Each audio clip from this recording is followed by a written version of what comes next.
Just off a busy highway in Newport Richey, in a nondescript office building, you'll find Debbie Schakowsky changing people's lives by changing their clothes in Marjorie's Hope pop-up boutique. Marjorie's Hope was created in memory of my younger sister, Marjorie, who was killed by a drunk driver. Rather than memorialize her passing, we chose to celebrate the life that she loved to live. So with that, we initially started out with backpacks for children in need, and then realized that there was a greater need in our community for a boutique for educators and support staff also. This pop-up store will serve all Pasco County school employees. We're not just talking teachers. That includes board members, nutritional service workers, and bus drivers. So what kind of reaction do you get when they come in and see all this great stuff is free? Well, initially, I don't think they believed it, because we would have them come check out and be ready and have their purses or wallets ready and how much, and even with no tags on it. And we're like, no, it's free. And they're like, are you kidding? It's free? So when can people come and actually shop? It happens twice a year. We do it just before back to school, so that there's time for a small accumulation of a wardrobe prior to going into the classroom, and then we do it again at spring break. And where do you go from here? What is your dream?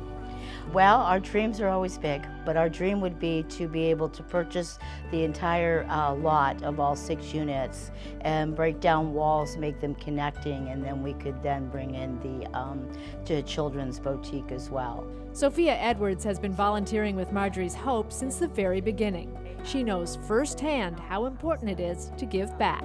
I remember teachers giving me paper and pencils so I could do homework, or I wouldn't have been able to. I remember a teacher giving me her food because I wasn't going to have food when I got home. So my whole life, I just naturally have wanted to be an advocate and an underdog fighter, and this has given me an opportunity to be a change agent in my backyard. Oddly enough, I volunteered my house because we had no clue that we would go from where we are sitting right now, 800 square feet, to now we need 4,000 plus square feet. So the thought that I was going to host this in my home is very comical now.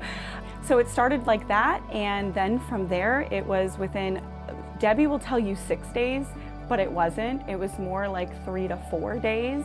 We were able to open the doors to the boutique for the first time.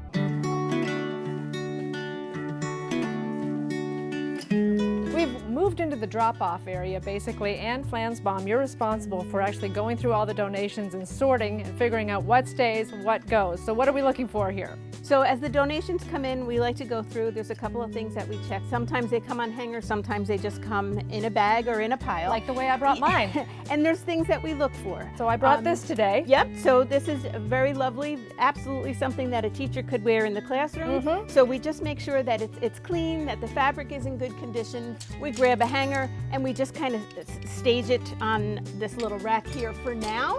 As this rack gets filled up, then we marry everything into all of the racks. Our volunteers have been incredible that have been coming every week.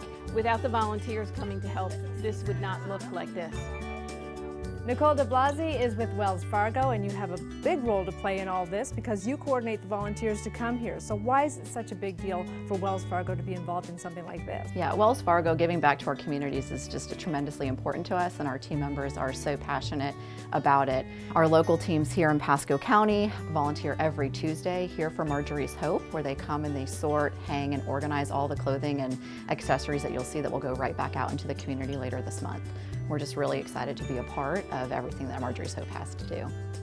It's really beautiful the way you've been able to honor your sister's memory. What do you think she would say if she could see you today doing all this? I do think that she's proud. A lot of great things happen to us out of nowhere. Sometimes for the general public, maybe unexplained. I just look up and say thank you. And she's looking down and saying thank you too. I believe so.